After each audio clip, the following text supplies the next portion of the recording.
नमस्कार विद्यार्थी मित्रांनो, आज आपण इयत्ता 9वीच्या कुमार भारती पाठ्यपुस्तकातील धडा क्रमांक 17वा अभ्यासणार आहोत आणि या धड्याचे शीर्षक आहेत ऑलिम्पिक वर्तुळांचा गोफ।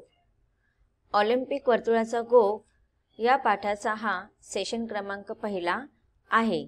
या पाठामध्ये लेखकाने आपल्याला ऑलिम्पिक खेळाबद्दल माहिती दिलेली आहे। स्वतः लेखक हे सुद्धा प्रसिद्ध आणि ख्यातनाम असे क्रीडा समालोचक आहेत।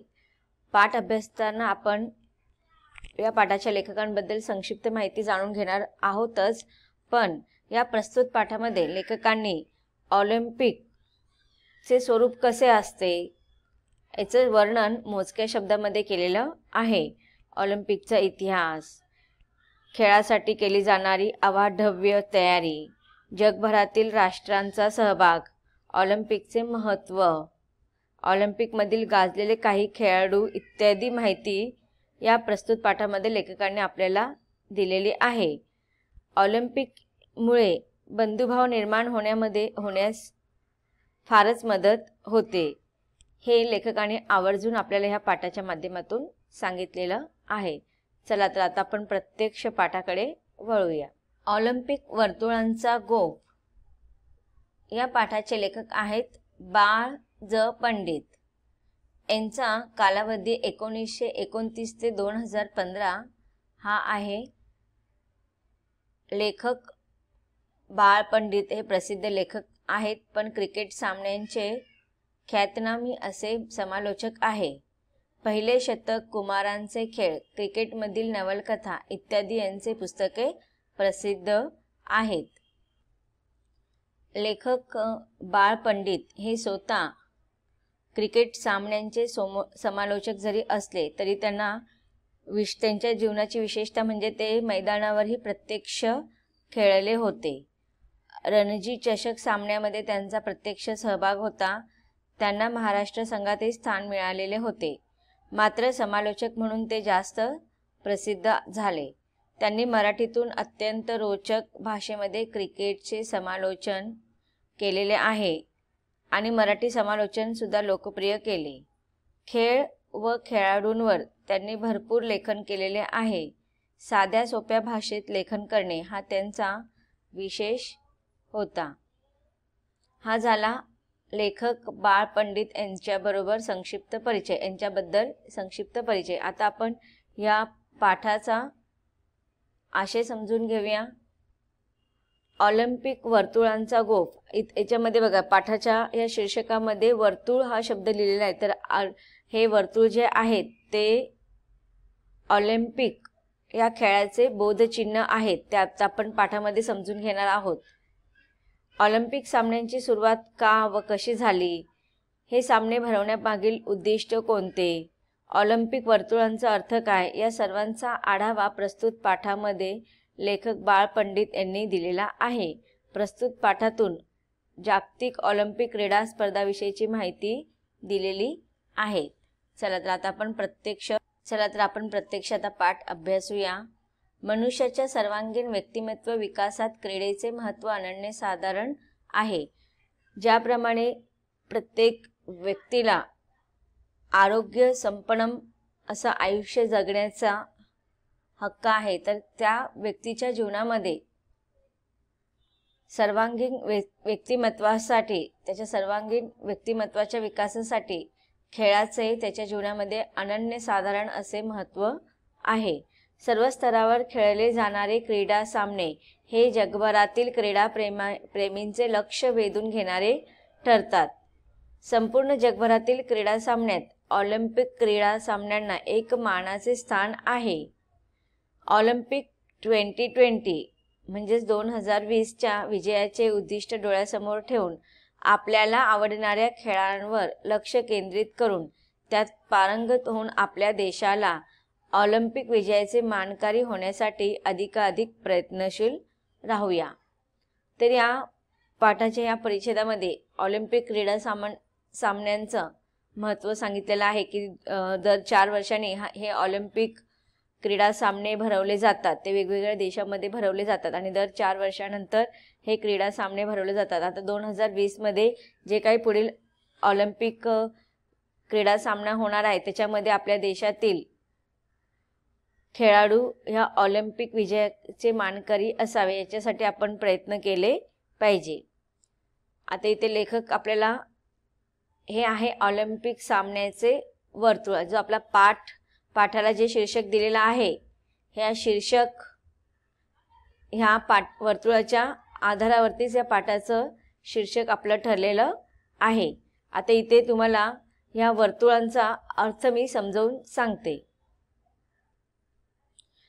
हे जे वर्तुळ आहेत, ह्या वर्तुळ बघा, आपण जर यांचं निरीक्षण केलं तर प्रत्येक वर्तुळ यांच्याकडे एकमेकांमध्ये गुंफलेले आहेत आणि याच्यामध्ये निळा, पिवळा, काळा, हिरवा, लाल असे वेगवेगळे रंग आहेत. तर ह्या वर्तुळांना जे एकमेकांमध्ये गुंफलेले आहेत त्याला आपण ऑलिम्पिकचे बोधचिन्ह असे म्हणतो. एक अतिशय सुंदर अर्थपूर्ण चिन्ह हे आहे. वेगवेगळ्या रंगांच्या एकात एक गुंफलेल्या 5 कड्या 5 खंडांचे प्रतिनिधित्व करतात आणि ते 5 खंड म्हणजेच आफ्रिका, अमेरिका, एशिया, ऑस्ट्रेलिया आणि युरोप ह्या 5 खंडांचे हे 5 रंगांचे वेगवेगळे वर्तुळ काय करत आहेत, प्रतिनिधित्व करतात. आणि 5 रंग म्हणजे कोणते कोणते की आत्ताच मी तुम्हाला सांगितलं की निळा, पिवळा, काळा, हिरवा आणि लाल. तर यापैकी एकतरी रंग प्रत्येक देशाच्या ध्वजामध्ये आपल्याला पाहायला मिळतात. म्हणून ह्या वर्तुळांचे रंगसुद्धा प्रत्येक देशाच्या ध्वजाच्या चिन्हानुसार घेतलेले आहेत. हे चिन्ह जे आहे ते 1920 पासून वापरात आलेले आहे. ऑलिम्पिकचे बोध वाक्य म्हणजेच ॲटिट्यूड्स, अल्टर्स अँड फॉर्टिस म्हणजेच वेगवान, उंच आणि बळकट हे ऑलिम्पिक खेळातील खेळाडूंना लागू होणारे असे गुण आहेत. तर हे झालं ऑलिम्पिकच्या वर्तुळांबद्दल मी तुम्हाला आता माहिती सांगितलेलं आहे. आता आपण प्रत्यक्ष पाठाच्या माध्यमातून पाठाच्या आधारे लेखकाद्वारे ह्या ज्या ऑलिम्पिक क्रीडा स्पर्धेचं वर्णन केलेलं आहे ते आपण समजून घेऊया.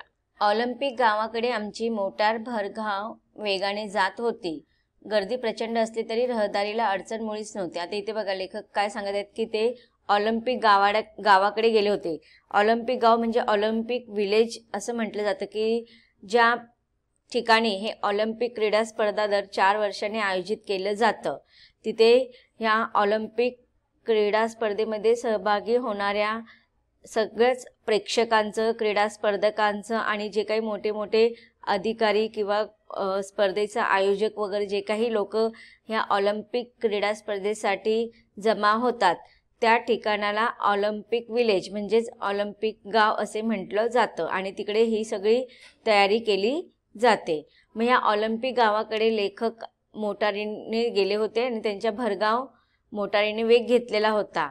गर्दी प्रचंड होते. आता ऑलिम्पिक क्रीडा स्पर्धा जिथे आयोजित केली जाते तिथे अनेक देशातील जवळजवळ 5 खंडातील लोक तिथे एकत्र येतात आणि त्यामुळे प्रचंड अशी गर्दी असते. पण इथे लेखक सांगत आहे की प्रचंड गर्दी असली तरी रहदारीला मुळीच अडचण आलेली नव्हती. येण्या जाण्यासाठी वेगवेगळे रस्ते होते. खेळाचे मैदान जवळ येऊ लागले तसे आमचे डोळे समोरील क्षितिजाकडे लागले. खूपच उंच अशा स्तंभावर एक भला मोठा ध्वज फडफडत असलेला आम्हाला दिसला. बघा आता इथे लेखकाने त्या ऑलिम्पिक विलेजचा, ऑलिम्पिक गावाचं वर्णन केलेलं आहे की लेखक सांगतात की जसे जसे ते खेळाच्या मैदानाजवळ येऊ लागले तसं तसं त्यांची उत्सुकता वाढू लागलेली होते. त्यांचे डोळे समोरील क्षितिजाकडे लागले होते. जणू काही प्रचंड क्षितिज म्हणजे आपण जिथे आकाश आणि जमीन टेकलेला भास आपल्याला होतो त्याला आपण क्षितिज असे म्हणतो. मग लेखक म्हणतात की आमचं सगळं लक्ष त्या क्षितिजाकडेच लागलेलं होतं. खूपच उंच अशा स्तंभावर एक भला मोठा ध्वज फडफडत असलेला आम्हाला दिसला. ऑलिम्पिक सामन्याचेच ते स्वतंत्र निशाण होते. जसे की मी तुम्हाला आत्ताच सांगितलेलं आहे. हे बघा इथे सुद्धा हे वर्तुळ दिसत आहेत 5 वेगवेगळ्या रंगांचे. तर त्यालाच आपण ऑलिम्पिक सामन्यांचे निशाण असे म्हणतो. ध्वजावरील पांढऱ्या शुभ्र पार्श्वभूमीवर लाल, पिवळ्या, निळ्या, हिरव्या आणि काळ्या रंगांचे वर्तुळे एकमेकांत गुंफलेली होती. जणू 5 मित्रच हातात हात घालून आपल्या मैत्रीची साक्ष जगाला देत होते. तर ही 5 वर्तुळे म्हणजेच काय, जगातील 5 खंडच आहेत आणि त्यांची शुभ्र धवल पार्श्वभूमी म्हणजे विशाल अंतराळ. तर बघा आता इथे लेखकाने सांगितलेलं आहे की ज्याप्रमाणे हे वर्तुळ वेगवेगळ्या रंगांचे आहेत आणि ते एकमेकांमध्ये गुंफलेले आहेत, याच्यातून आपल्याला भास होतो की जणू काही 5 मित्र हातात हात घालून मैत्रीची साक्ष जगाला देत आहेत. आणि म्हणजेच हे जे काही वेगवेगळे 5 खंड मिळून ऑलिम्पिक क्रीडा स्पर्धा जी काय आयोजित करतात, ह्या 5 खंड आपण पाहिलेले आहेत. ते 5 खंड म्हणजे कोणती, त्यांची नावं आपण पाहिलेली आहेत. तर ह्या 5 खंडांचे जणू काही मैत्रीची साक्ष देतच हे वर्तुळ किंवा हे बोधचिन्ह जणू काही त्या 5 खंडातील देशातील लोकांचे, वेगवेगळ्या खंडातील लोकांची जणू काही एकमेकांबद्दल जी काही मैत्रीची भावना आहे ती मैत्रीची साक्षच हे बोधचिन्ह जणू काही देत आहेत. या ध्वजावर ऑलिम्पिकचे ब्रीदवाक्य लिहिलेले आहे, सिटियस, ऑल्टियस आणि फॉर्टियस. म्हणजेच काय, याचा अर्थ काय होतं, गतिमानता, उच्चता आणि तेजस्विता. तर ही जे काही ब्रीदवाक्य आहे ऑलिम्पिकचं ते सिटियस, ऑल्टियस आणि फॉर्टियस. सिटियस म्हणजे गतिमानता, ऑल्टियस म्हणजे उच्चता आणि तेजस्विता म्हणजे फॉर्टियस. तर इथे बघा प्रत्येक खेळाडूने सिटियस, आपल्या जीवनामध्ये सिटियस होण्याचं गरज आहे, म्हणजेच गतिमान होणे गरज आहेत. आणि आपल्या या खेळामध्ये यशस्वी होऊन तो त्याच्या ध्येयाकडे, त्याची उंची जास्तीत मोठ्यातलं मोठं ध्येय त्याने पूर्ण करावं, म्हणजेच त्याच्या जीवनामध्ये उच्चता यावी. आणि त्याच नंतर फॉर्टियस म्हणजे त्याच्यामध्ये आपल्या ह्या जीवनातील ध्येय पूर्ण करण्यासाठी आवश्यक असलेली तेजस्विता, शक्ती, साहस, जोम, श्रम, मेहनत ह्या सगळ्या गोष्टी याव्या. हे ह्या ऑलिम्पिकच्या ब्रीदवाक्याचा आपण अर्थ म्हणू शकतो. तर ऑलिम्पिकचे ब्रीदवाक्य कोणते आहे, सिटियस, ऑल्टियस आणि फॉर्टियस. त्याचा मराठी अर्थ आपण म्हणू शकतो की गतिमानता, उच्चता आणि तेजस्विता.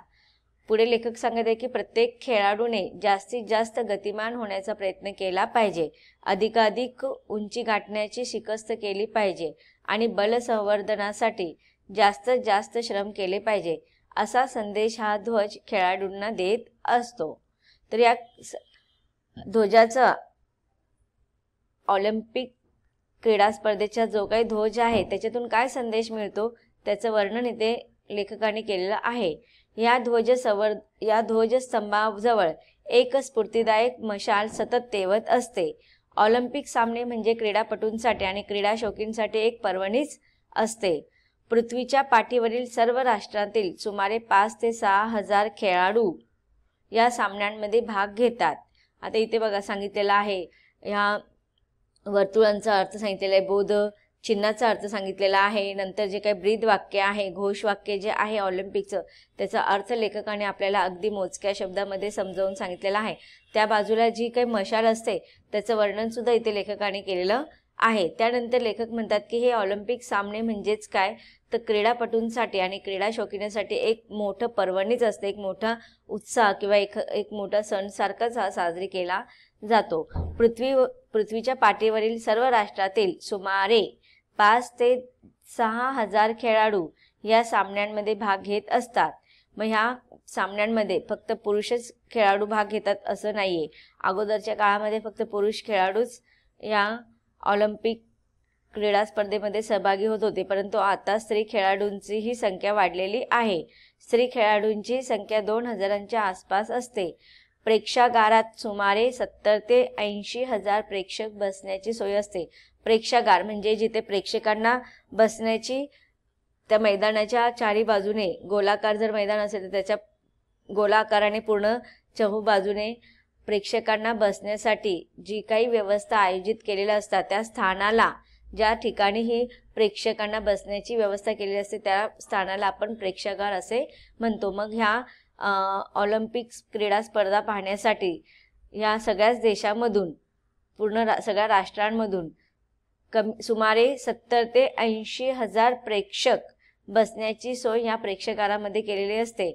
आणि याशिवाय सुमारे 25,000 लोकांना हे सामने उभे राहून पाहता येतात. तर बघा तिथे लेखकाने वर्णन केलेलं आहे की सुमारे किती प्रेक्षक एका वेळी या प्रेक्षागृहामध्ये बसू शकतात. तर 80,000 ते 70 ते 80 हजारापर्यंत प्रेक्षक बसण्याची सोय असते. आणि उभे राहण्यासाठी किती प्रेक्षक ह्या सामना पाहण्यासाठी उभे राहू शकतात, तर एका वेळी सुमारे 25,000 लोकांना हे सामने उभे राहून पाहता येऊ शकतात.